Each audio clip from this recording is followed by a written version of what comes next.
안녕하십니까. 오늘도 노노개라, 노땅, 노털, 개털, 꼰대 해병이 라떼 쫄병일기 시작하겠습니다.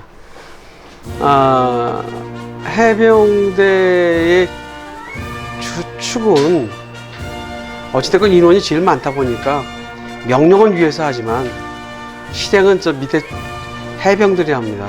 그러다 보니까 그 하사관들하고 해도 미묘한 알력이 있습니다. 근데 그 해병대 장교들은 그때 당시 기준으로 말씀드립니다. 대부분 유능했어요. 그리고 그 장교들의 명령을 해병들이 잘 따랐습니다. 또 안 따라봐야 뭐 몇 바퀴 더 맞습니까? 어찌됐건 그런 형편이었고, 그 하사관들은 약간 무시하는 경향이 있었어요. 무슨 얘기냐면 하사관들이 대체적으로 학력이 좀 그랬고, 그러다 보니까 병들은 당시도 뭐 대학 재학 중에 입대한 애들도 많고, 또 뭐 그렇지 않더라도 뭐, 그러니까 옛날 하사관들이 동네에서 건들거리고 그러다가 병으로 왔다거나 아니면 장기 하사관으로 입대해서 멋모르고 입대하는 경우도 있고, 그리고 그때 당시는 10년 군대 생활 10년을 해도 하사인 경우도 많았습니다. 그러니까 육군하고 달리 해병대 하사, 그때 당시 해병대 하사는 똑같이 보면 안 됩니다. 똑같은 시각으로 보면 안 됩니다. 육군은 진급이 척척 잘 돼서 뭐 3년만 해도 중사 달고 그러는데, 이건 10년이 돼도 하사 생활을 하는 겁니다. 그러니까 문제는 진급도 안 시켜주죠, 제대도 안 시켜줍니다. 그러니까 어떡합니까? 제 동료 하사관 중에 한 명은 어느 대학교 수의학과 출신이에요. 근데 왜 장계살 들어오냐고, 그 미친놈이.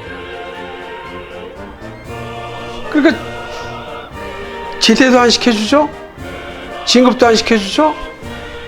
그러니까 나중에는 이 친구가 뭐 부대 부대장님까지 찾아가면서 면담을 합니다. 제대 좀 시켜달라고. 그런데도 안 시켜주니까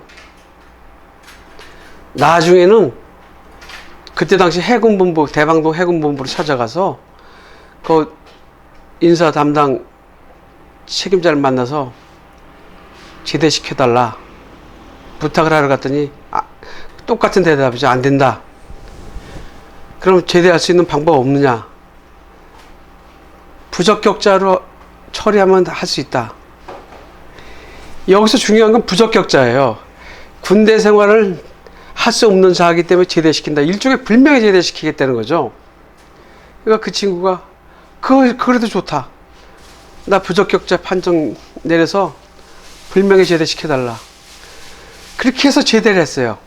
근데 이제 수의사 출신이라 했죠, 수의과 대학.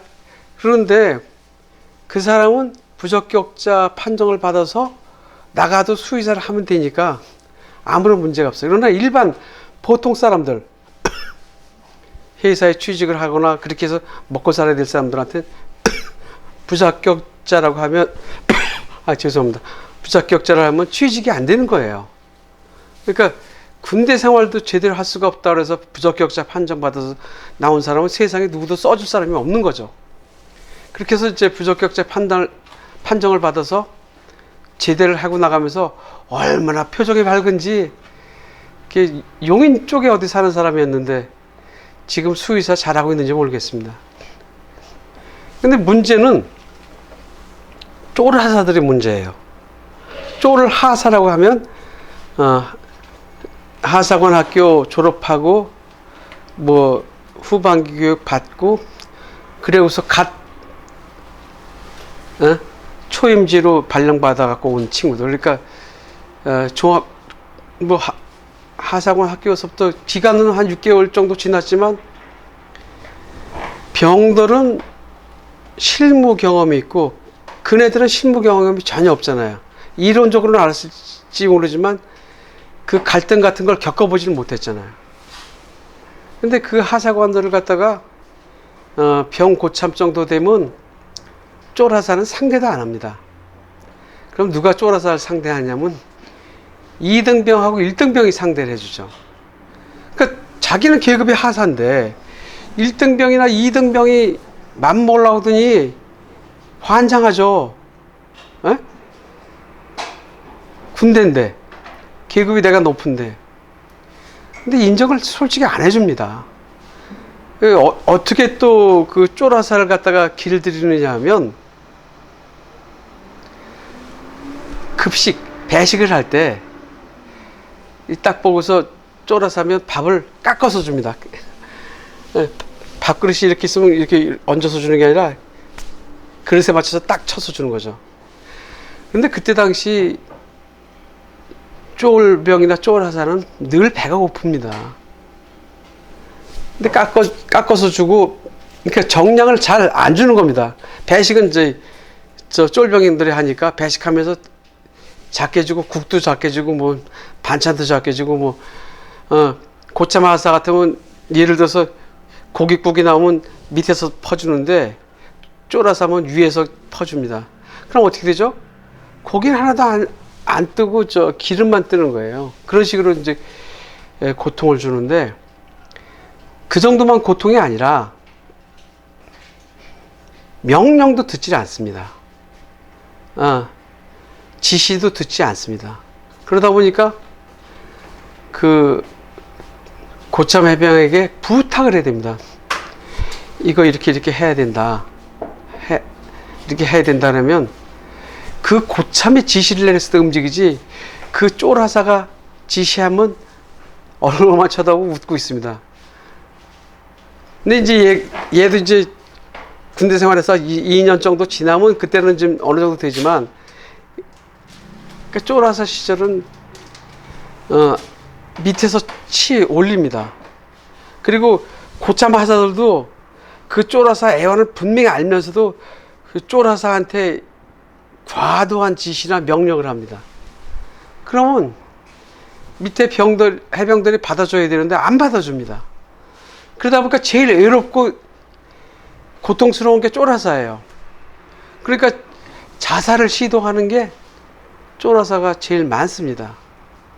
물론 병들은 아예 그냥 병으로 들어왔으니까 그렇게 참고 하는데, 이 쫄하사는 그래도 꼴의 하사인데 대접을 안 해주고, 위에서는 그 고참 하사들, 특히 장기 하사애들이 쫄하사를 갖다가 무지막지하게 폭력을 가하는데, 병들은 아까 말씀드린 것처럼 2등병이나 1등병이나 상대해 주니까, 상등병이나 병장 정도 되면 쫄아서 하기를 개코로 압니다. 그러니 환장하는 거죠, 환장해. 그러니까 제일 외롭고 슬픈 게 쫄아서예요.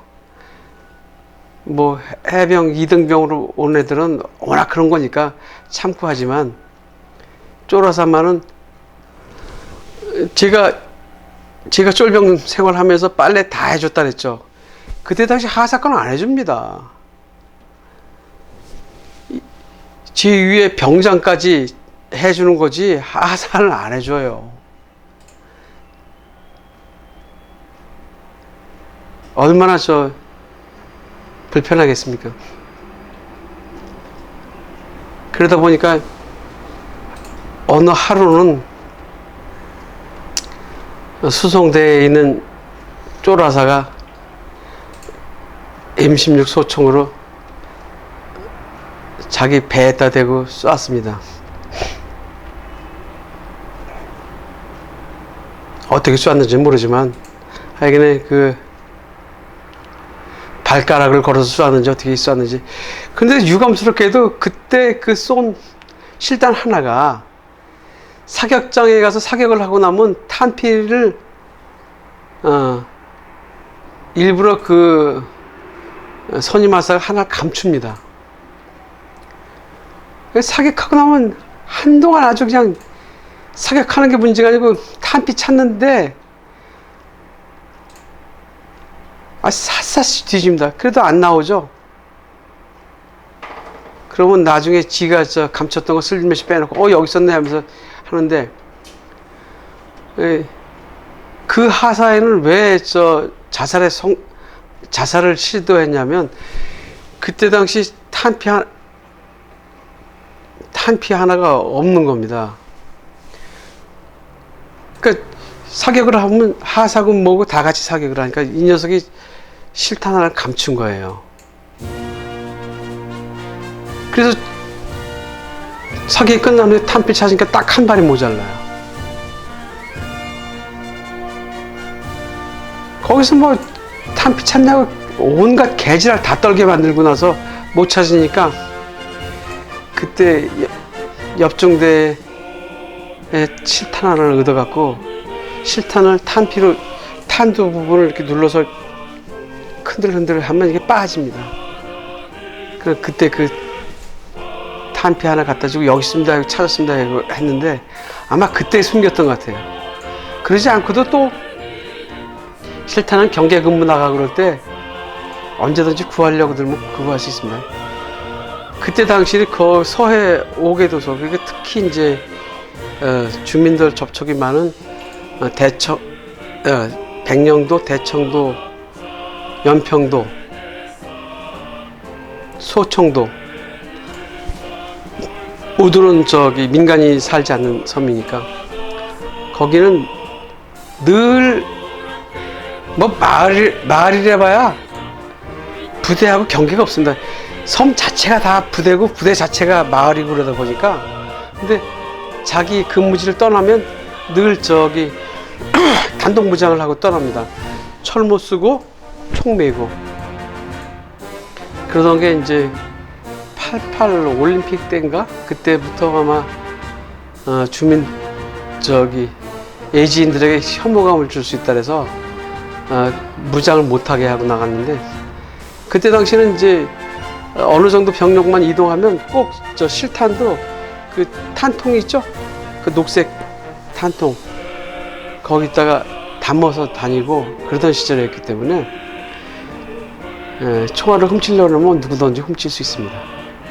그래서 그 자살을 시도했던 친구는 후송이 되고 그 이유는 어떻게 처리되는지 알 수 없습니다. 오늘은 그 쫄하사가 자살 시도하다가 실패한 얘기로 일기를 마치겠습니다. 감사합니다.